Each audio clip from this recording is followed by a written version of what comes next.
Jharkhand state bar council के इस बार के चुनाव में 7 सीटें महिलाओं के लिए आरक्षित है। इसे लेकर महिला अधिवक्ताओं में भारी उत्साह देखा जा रहा है।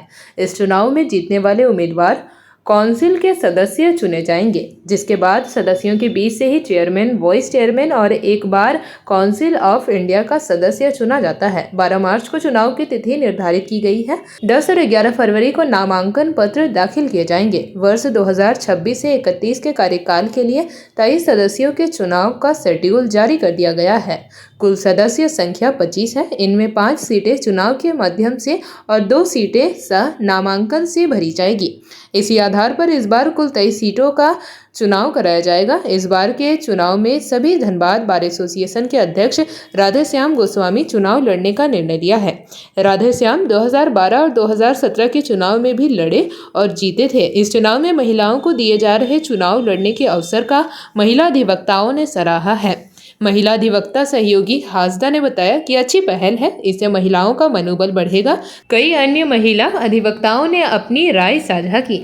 ये कहना है कि हम लोग 2012 में एक बार झारखंड स्टेट बार काउंसिल का चुनाव हुआ था, उसमें गुरुदेव की कृपा से विजय हुए थे। उसके बाद फिर 2017 में, चूँकि ये चुनाव 5 वर्ष का होता है, फिर 2017 में भी चुनाव हुआ, उसमें भी गुरुदेव की कृपा से हम लोग जीते हैं और विभिन्न पदों में वहाँ रहे हैं। और इस बार फिर जो चुनाव हो रहा है, जिसे 12 मार्च को 2026 को चुनाव होगा, इसके पहले 10 और 11 तारीख निर्धारित किया गया है, जिसमें जो उम्मीदवार होंगे वो लोग अपना नामांकन करेंगे।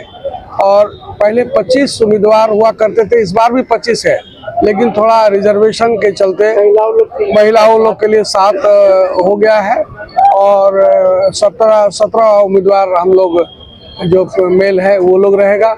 उसमें भी कैटेगरी है कि 10 साल वाले जो है उसमें है और बाकी लोग मिलके 17 है, हम लोग टोटल है। निश्चित रूप से हम लोग झारखंड के अधिवक्ताओं के लिए जब से हम लोग शुरू हुआ तो सबसे पहले स्टाइपेंड का काम पूरे देश के किसी बार काउंसिल ने चालू नहीं किया था। उस समय हम लोगों के साथ हमारे राजीव रंजन और लोग थे, सभी लोग मिल करके उस समय हम लोगों ने स्टाइपेंड चालू किया। हम लोग उसी समय पेंशन का scheme new welfare trustee committee के माध्यम से होता था, वो चालू किया था। मेडिकल फेस्टिवल हम लोग मेडिकल क्लेम हम लोग देना शुरू किया। अधिवक्ताओं के मृत्यु हो जाने पर जो ट्रस्टी कमेटी के मेंबर रहते थे, उसको हम लोग लगभग 2,60,000 से 7 लाख रुपया देने का ये प्रावधान हम लोग शुरू किया था। करोड़ों रुपया पूरे झारखंड राज्य में हम लोगों ने वितरित किया था। उस समय बहुत पैसा मैंने वेलफेयर स्टैम्प का कम था, अभी 30 रुपया करके हो गया है। आने वाले समय में हम लोग 10 लाख रुपया तक देने का बनाए हैं। हम लोगों ने सरकार से भी मांग किया कि स्टाइपेंड के लिए हम लोग 5,000 रुपया देना चाहते थे। जो नए लड़के लोग आते हैं उनका मनोबल बढ़ाने के लिए देना चाहते थे, जो सरकार ने बड़ी मुश्किल से हम लोग घोषणा तो किया है, जिसमें कहा गया कि आधा राशि स्टेट बार काउंसिल दे और आधा राशि वो दे।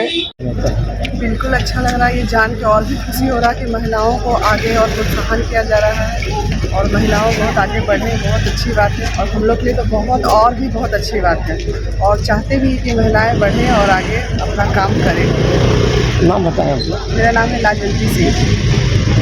स्टेट काउंसिल में 7 महिलाओं को आरक्षण दिया गया है चुनाव के लिए, इस संदर्भ में क्या कहना चाहिए?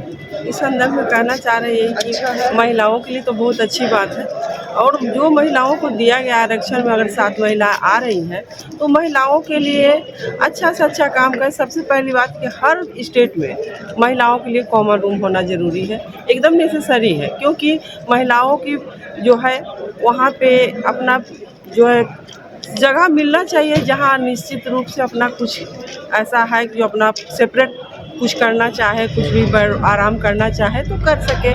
और दूसरी ये है कि महिलाओं की सुरक्षा सबसे ज़्यादा ज़रूरी है, इस पर गौर करें। सभी महिलाओं को हम यही कहेंगे कि आए और सब महिलाओं के लिए हित का सोचें, जितना हित हो उनके हित के बारे में अच्छा से अच्छा, ज़्यादा से ज़्यादा करने का प्रयास करें। ये हम महिलाओं की ओर से उनको निवेदन कहा जाए। आपका नाम क्या है? वीना कुमारी। जेपी भारत लाइव, भारत की बात जेपी के साथ। वीडियो को लाइक करें, शेयर करें और चैनल को सब्सक्राइब करें।